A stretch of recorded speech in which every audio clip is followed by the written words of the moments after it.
Jan, just somehow when you sent me a film, The History of the Pig, within us. Yeah, it kind of don't take it as something strange to say, but it did not come as a surprise. I thought that sooner or later you would make a film about the history of the pig. But how long have you been thinking about this project, and was there something specific that triggered it? I mean, in terms of what was going on, or... Yes, that's. I'm born in a place in Flanders, Belgium, where there is a big elevation of pigs. So I lived all my childhood the pigs were a normal thing. The business of the pigs were a normal thing, and so when I went with my friends playing, it was sometimes in a farm where they elevated pigs. So pigs were a normal thing. And there were a lot of, because when I was older, I imagined, like Buñuel, each inhabitant of my village, it was around 10,000, and you may say that there are 12 pigs for each inhabitant. And I imagined them walking through the streets, each inhabitant with his 12 pigs. I should like it to see them walking through the streets, going to the shop, going to the church with their 12 pigs. But it doesn't work like that. They are all closed in stables and yeah. And that was one thing. And then another thing is that I had an uncle who made a kind of parade in the village. And it was a parade he inspired to the paintings of Bruegel. And because the business of the pigs was so important, he put a lot of pigs scenes in this parade. You could see it in the beginning of the film, an old registration of that. And so for me, the pig was also not only the business and the normal thing, it stinks and they have to do something with the shit. And in some periods of the year, my village was really stinking. And but also it was like imagination. Because it was this parade and these costumes and this historical evocation. For me as a child, I saw always pigs as economically and as like something that it has to do with imagination. And later on, I made once I said, I shall make a memorial for the fallen pigs, like they do for the fallen soldiers. And I made in a kind of... how you say it, calc, plaster? Chalk. And chalk. I made a kind of monument in an old medieval tower. And on this monument, I projected a short film of 5 minutes, who was swine fever, swine pest, swine fever. And the film was called Swine Fever, because there's an illness and then they have to destroy a lot of pigs. So this is the context of, and I saw it in art, I saw it in literature, I saw it because I was interested in art, and I saw that the pig was inspiring all the artists of the world in all the regions of the world, and in all the times, because prehistorical people, they draw some cow sorts of animals, bisons, and they draw immediately pigs, the wild pigs. So for me, all these things made that pig was always like walking with me, and and then I wrote the books of Obelix and Asterix. You know Obelix, who can eat one pig each minute, and he had them on his shoulders, and he walks to the. So a lot of imagination, and Miss Piggy, and so lots of things about. But was there anything specific that actually triggered this project? And was this something which you had, like, because it was all the time there, that eventually you would do? Or because, you know, you have the history of humanity, you have the history of the pigs, the connection between the two, but there is also this very personal story of... I mean, the personal story, I lied a little bit in the film. I'm not the son of a farmer who is elevating pigs. My narrator, he said, he lets feel that he is the son of a but I know the situation, so it is a little lie. You can make lies in storytelling and in writing things, but it is because of it. For example, this I told about this 5 minutes. Mm-hmm. Afterwards, I saw it was a little bit naive and a little bit. When did you make this? This Varkenspest? It is 20 years ago, I think. I don't know. I don't know it anymore.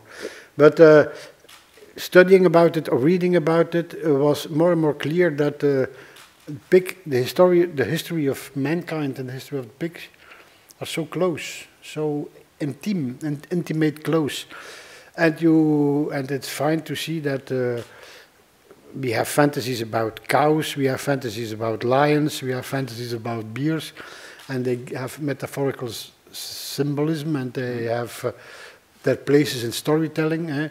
The lion is proud and strong, and the fox is smart, but the pig, like us, we are ambiguous. We don't know it very well.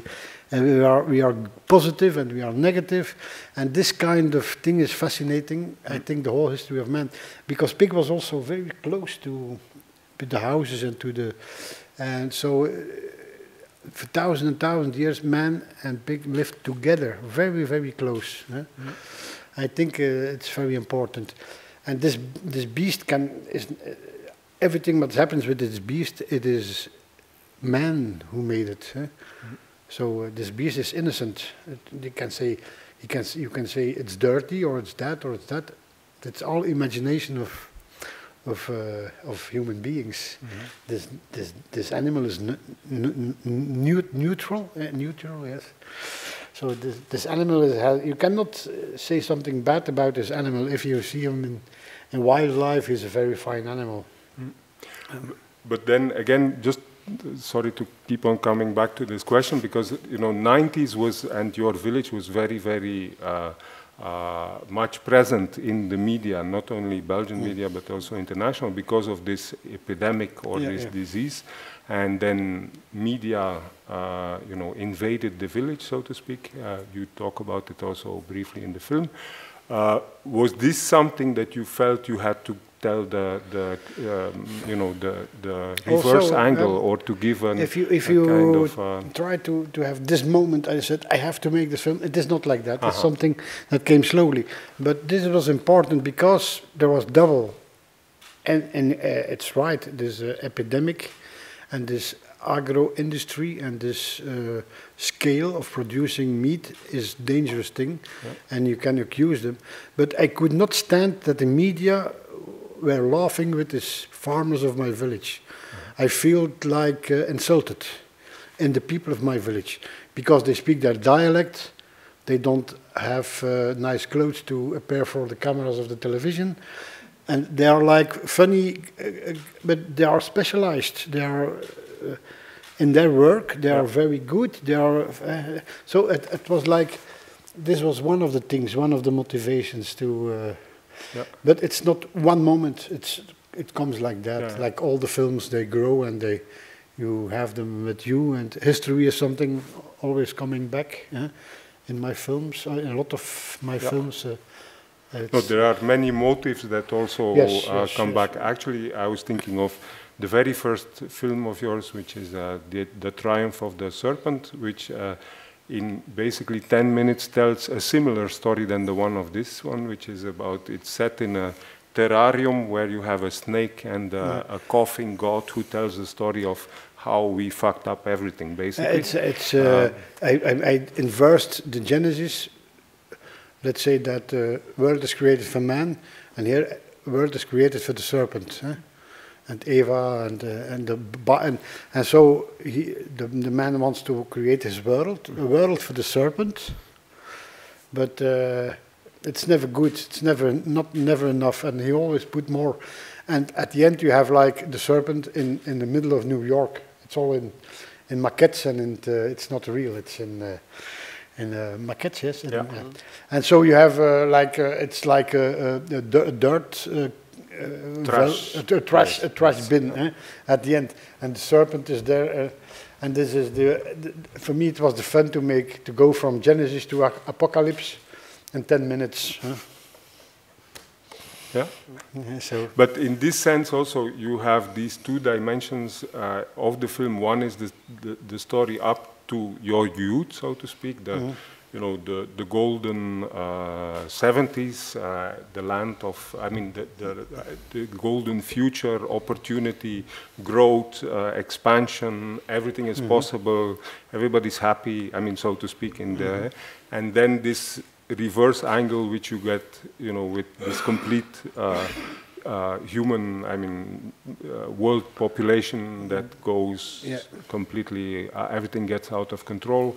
And there you have also this enumeration in the film, which is... Yes, it's like, it's very strange that this optimism of the generation of my parents so quickly turns in something that we are living now, and what maybe can be harder for our children. It's in so few years that you see that things that set up like growth and wealth and that everyone can become rich and everyone can buy what he wants, and we come to a time that you see that it's not possible. It's not possible. It's something that doesn't work. So you have to rethink the whole story. But that's indeed, I call it here in the film elegy.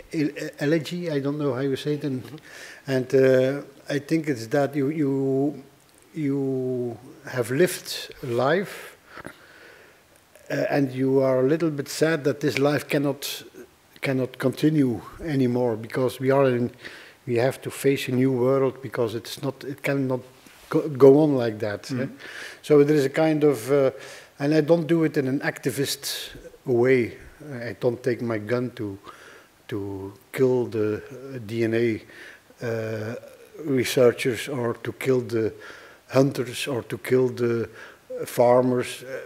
I don't feel that it is a good strategy. There, maybe, I mean, you open by saying, you know, this shame which humanity, which people, which we often feel confronted with these things, and then putting on the, you know, the head of the pig. The other, to give again this reverse angle. Did you concretely, in trying to seek permissions, in coming in places, did you feel sometimes that you're at a place which is very, very difficult to film things, that you are with? Yes. And how did you process this? How did you work with shooting things which, I mean, on the one hand, I have what I like very much and appreciate very much about your attitude towards film. The reality you are filming is that you come unprejudiced in a certain way. You come as a curious child on a school trip. I mean, like you say, in the sense, very open and ready to hear the arguments, to gather information, to collect information, but at the same time, you are then confronted with pretty cruel and... yes, you can say that.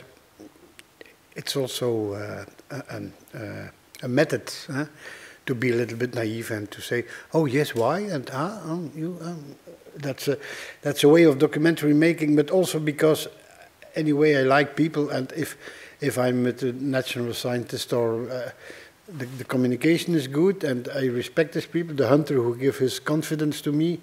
I don't want to attack this guy because he gives his confidence. But there were a lot of situations, for example, I tried to, the slaughterhouse that you see, the big one, in fact the big one is not a big one, it's a small one, because there are much more modern and much more bigger scale slaughterhouses. I could not go in these modern ones. I never had the permission. If television asks it, it's easier. But if an independent filmmaker said, "What he want to do with this guy?" and they don't trust you. They don't trust you.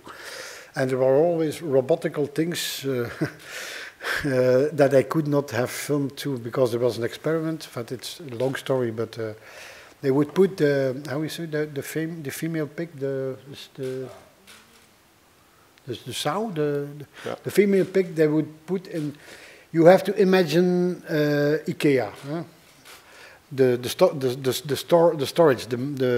storage of. They wanted to put the female pig and the little ones in plastic boxes of 2 meter on 1.5 meters, with robots in 10 floors, in big stores like you stock goods. Goods, yes.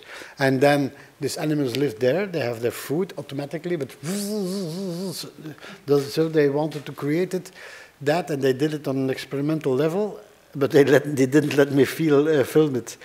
And where was this? Why? Because where was this? This was in Holland, and you have to imagine there was one man who manipulated the robot system, and a white box come. He clean it. He give the just food and medication, and then the robot puts it back on the second floor or the third floor, or not floor, in the big thing. Eh? So this was a thing I wanted to film. It was not possible. Slaughterhouse modern one was not possible. In the one I filmed, I could not film the spot where they killed the animal.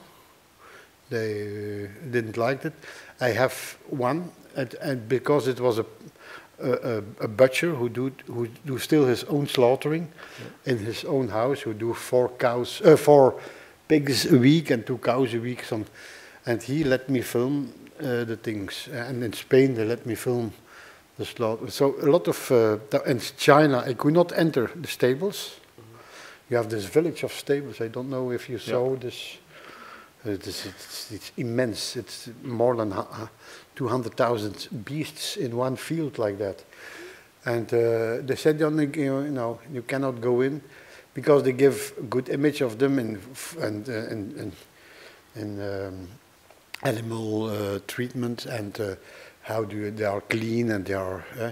So but I think they don't let you go in, because if you look well, you see things that they don't like to be seen, and voilà. So there was a lot of moments of no. In the meat factory too, I was there, the professor, the man with the, and then the director was there, the secretary of the director was there, and I asked a question, and then the secretary said, I think you. And then the director said, yes, maybe you. And the professor worked for this factory, and he wants to say something, but he's also afraid, because it's his job. He has to make money from this factory. So a lot of moments like that. Yeah. But some moments gives opportunity, because in China, I think I could not go in, and then saw all the screens of the control room. Yeah. I think it's nicer to see the pigs like that. You feel the alienation better on the screens than to go right in the stables. Things like that. Can you tell something about your way of, embarking on a huge project like this one? In terms of writing, a lot of the moments have the feeling as if they're just happening now. I mean, in the sense of, and on the other hand, you have then the moments which are like also poetic moments, where you put then your musician in a scene, in a completely in a controlled environment, let's say, and a completely scripted setup. How does this develop in terms from the writing to what we see on the screen? The writing is complex, because you begin with 100 pages of information, 200 pages of information, history, DNA manipulation. People went out. It's too long. It's too long. So you have this huge writing, and then you start shooting. And my idea was to be eclectic. Mm-hmm. If you have a scene of hunting, I film it that way, and then the museum, I film it that way. And I wanted to have an eclectic form, not coherence in the style, but to have different styles in that work against each other. But also organic. If you follow a hunter, you don't do it with a tripod or with you follow the hunter. Right. So there are a lot of things that, but that is what these are meditated things to change form and then do something on the travel. At the end in the film you see travel and all things are done very simple. There were two persons. We did everything with cameraman and myself. But this construction and then the big work, this construction of filming each thing in a different way. And trust, I did much reparage. I saw the settings before, or I knew them. And then the big thing was selection and the editing. Very difficult. How long did you... At some moments I had 4 hours and a half, and then it was impossible and it didn't work. And then there was also a big fiction part in it, with actors and with... the fiction part was 1/5 of the budget. It was 2 days in a castle with a big with a big dinner. A banquet. And we let it fall because it doesn't work with the documentary part. And so the editing, and what was for me was like bleeding is wonderful texts that I wrote and that I found in Greek, in the Greeks or in other literature that I could not use because the film became too long and I had to cut and to cut and to cut in the text. And it's still a long film. It's still 2 hours. At some moment, after 1 hour and a half, you said, "Oh my God, huh? I understand." But you go through it and then... What besides the text, because we'll come back to that, but what were the scenes or locations where you went to which you couldn't use and felt really sorry about that? Because I had also, my first impression was also that the film is so dense, there are so many ideas, there's so much material in there, that you could have, like you made also... Because there are a lot of sequences, for example, this little lab for DNA analysis, you understand?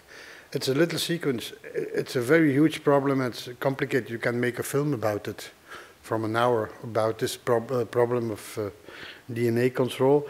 And I had to put it in 3 minutes, so it is difficult to not to be superficial. Yeah. So it hurts me a little bit because you said I cannot say so.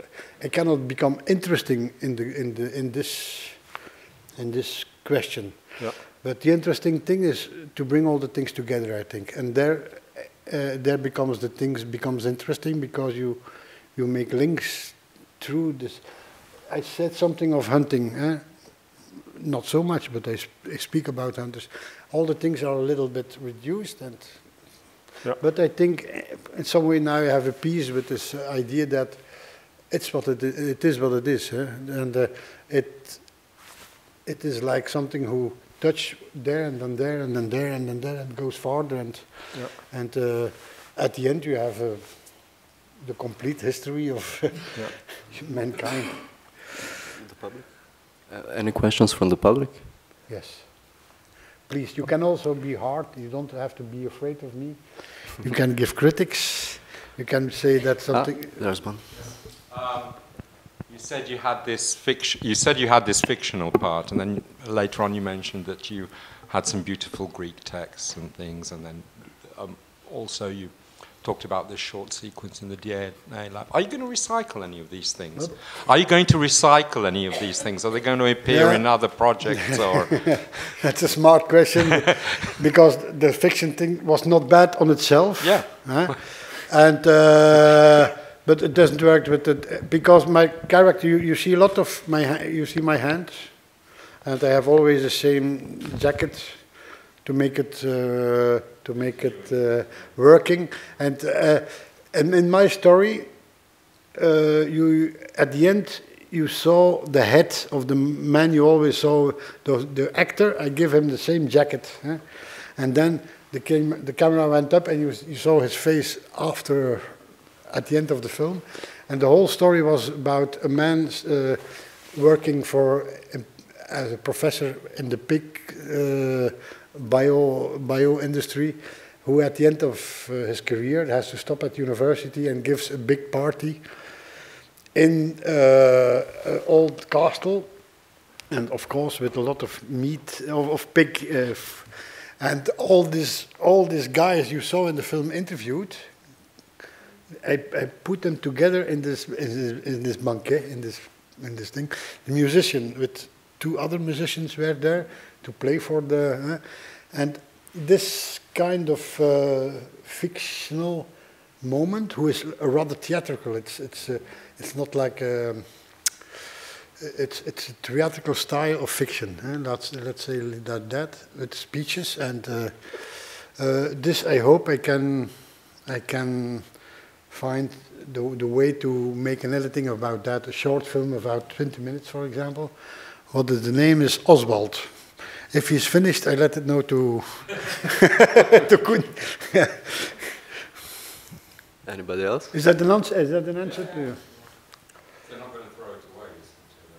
No, it's still on my bureau. There are 2 hard disks that I have to start with. But I'm very bad with techniques, but I have to start it, yes. Are there other questions? You are welcome. There was one thing what I still wanted to ask. I have the feeling that, I mean, your writing style is very juicy. I mean, the Flemish you are using has this color. It's very, it's not, I mean, I wouldn't call it theatrical or something like this, but it has a very popular or folkish or rooted style, which is uncommon, which you wouldn't hear on the news or on the radio in general. It's very poetic. And I have the feeling that also that the film is very, very dense on that level, on language. So there is quite a lot of things, there are quite a lot of things which I feel are lost in translation. But you hear, I don't know, yes, maybe, I don't know, I cannot judge it. But this is a very difficult thing because, how you say, because each sentence was important. I could not do it in a, I need an actor who was very precise with his words. If you give too much emotions in your speaking, in the way you speak, you are losing sense. So I asked him to be very precise and it gives something monotonous. That's right, it gives something monotonous. But I think there was, with this kind of writing, because it's not a spoken language, it's more a literal language, there was not another solution. He had to be very careful with words and sentences and pauses but it is a big study to survive with, because you have an eclectic world in image, and the whole thing has to be sticked together with his narration and with his voice. It has to, it's like the cement who has to bring all these things together. This and the music. This I'm very happy with the musician who pops up like that without reason. This is, for me, it's a very good thing. But the writing of the way the text is written is not spoken language, and so this is the complexity of the filmmaking of this film. I think is the battle, and sometimes people say to me, this voice is a little bit too moralistic, too much a teacher speaking. So there's critic about this voice, the use of this voice. I understand this critic, but I don't see. I also think it is the way I had to do it, something like that. In this circumstance, it is the way he had to speak, and carefully, and that's. Did people feel the thing a little bit too long and too always listening to this voice became a little bit boring for some people? You can see it. But if you read it in English, I don't, for the people who followed in English, it's another. It works on another way. If you are Flemish and you hear the Flemish talker, it works on another way. It's all. Or also, for instance, in terms of what it evokes. If you say, when the pigs are saying, hier ons bloed. Yes, there you are know, things who comes from things- our culture, yes. You know, if you say here our blood, when will we get our Rights, rights? Which is a yeah. quote, which was a Yeah, graffiti from From World soldiers, War I. from soldiers, yes. The There are Flemish things like that, soldiers. but So- I think that's always like that in filmmaking. Eh? Yeah, Things got lost in other cultures, but you feel if you said here our blood, when our rights, I think you can understand something. Eh? Dus, I don't know. that's. Any more questions? I would just ask, relating to the language, was it translated from Flemish to Slovene or was via English to Slovene? I'm not sure. Otok Varja? has to answer this because it was Otok who took care of the. From English, okay. Because otherwise they had to find a Flemish name. Yeah, but maybe his English, maybe his English is not good enough. I mean, who knows? Who knows? Yeah. Are there other questions? Otherwise, we should go and toast to the pig within us. Yeah, but you can always talk to the pig within No, us. no, I'm joking. And celebrate the year of the pig Yes, this year. but we were traveling when we came to Isola first. We passed Bayern, how you say it? Bavaria. And I said, my God, they cannot imagine that you can eat something without sausages or meat or... It was so horrible, the meat culture there. It was so strong. It is strong everywhere, or against it, like in Islamic world. But it is always so strong in some way. In our culture, it's rather strong too, but for me it was like so much more stronger in this Bavarian world.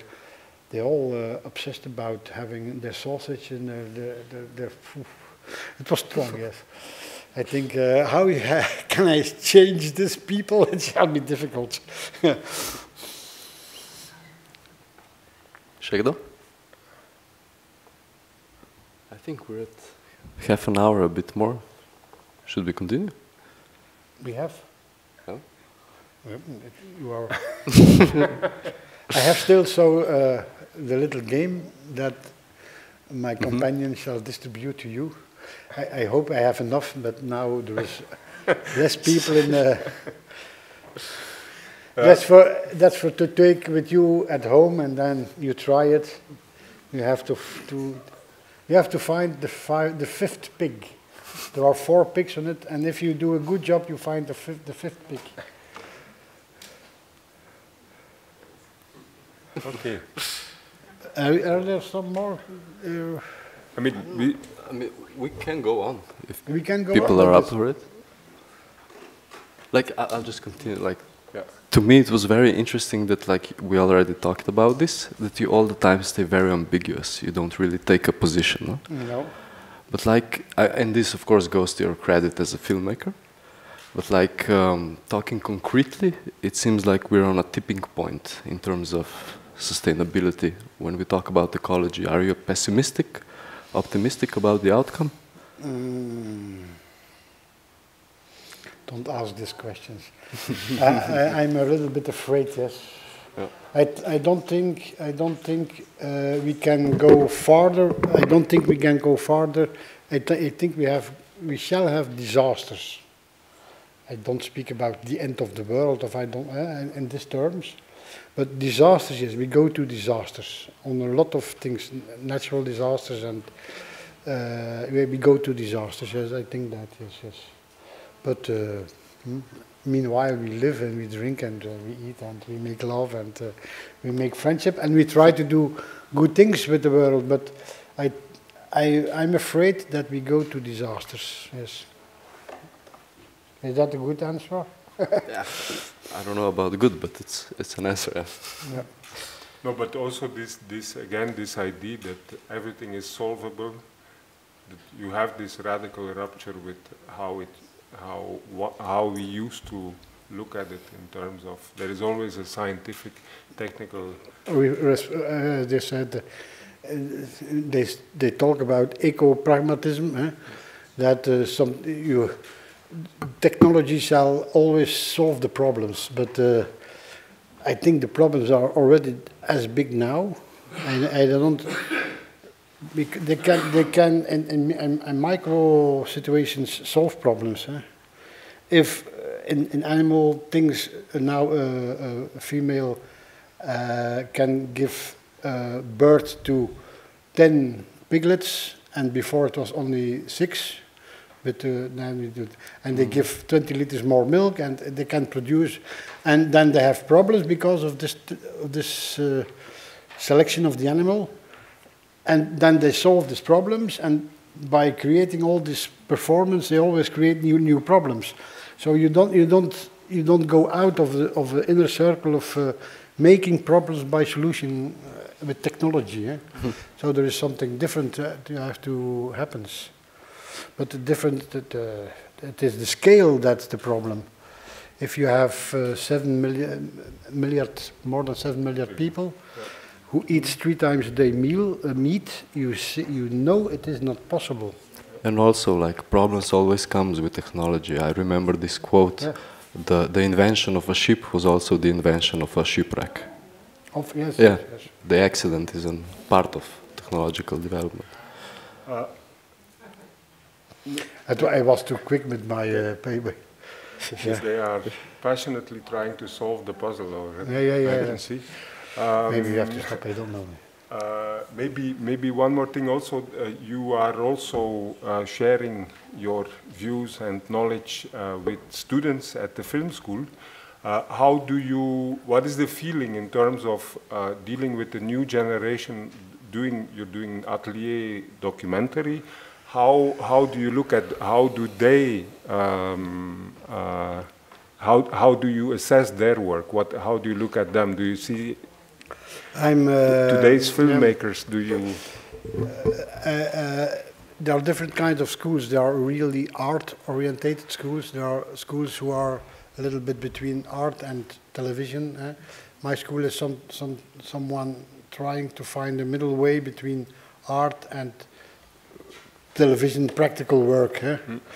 And what I feel is that they have a very small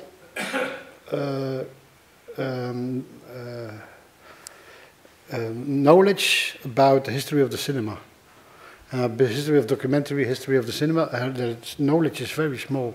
They look to series on television, on the smartphone, on the laptop.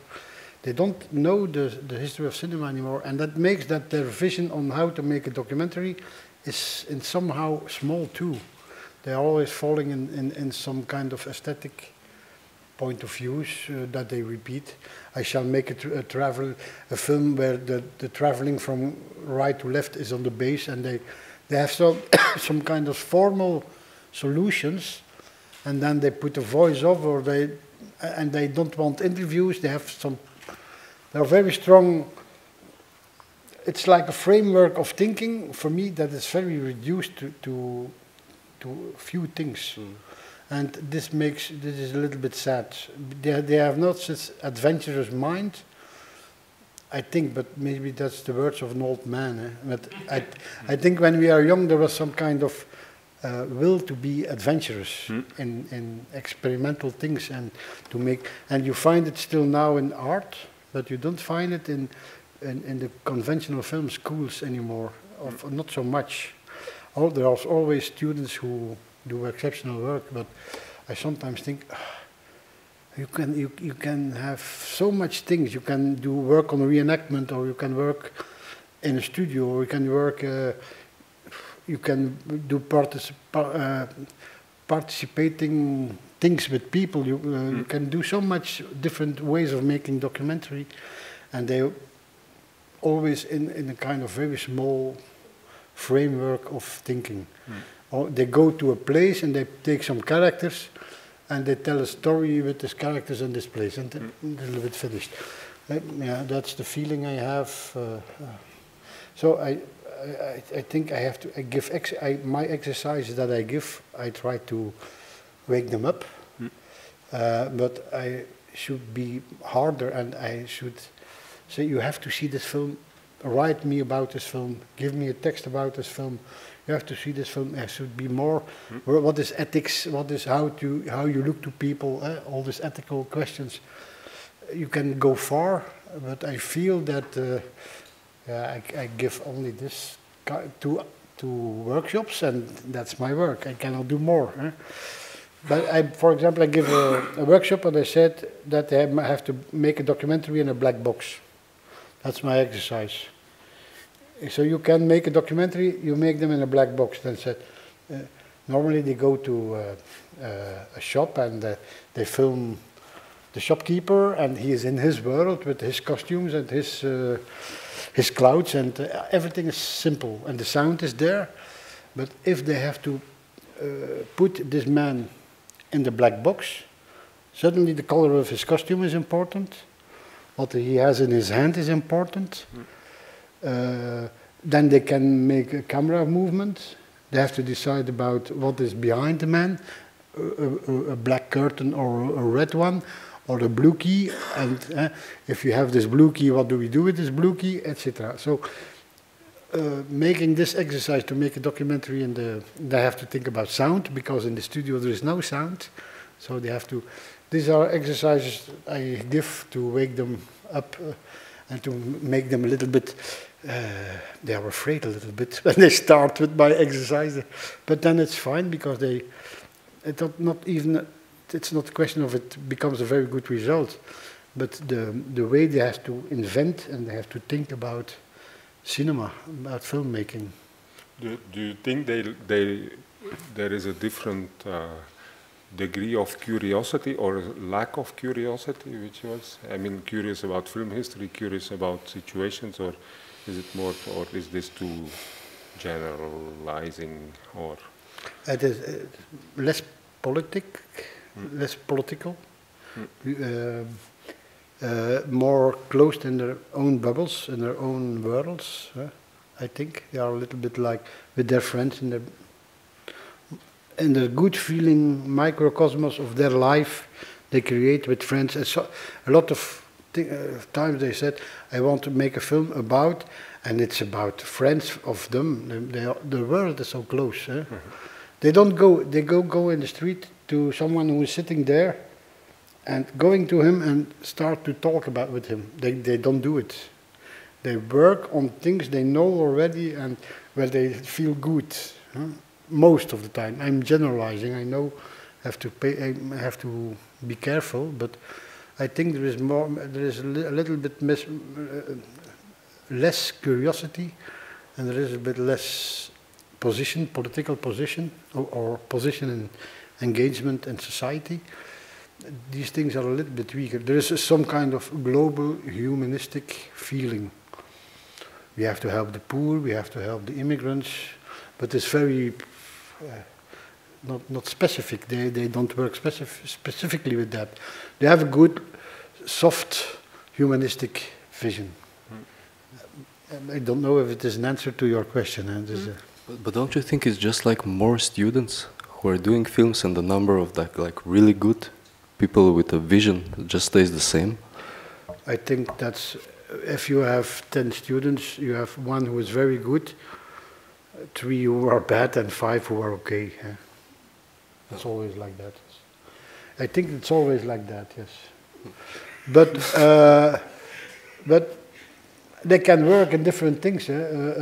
Some can start to do research work for television program. Another can do so.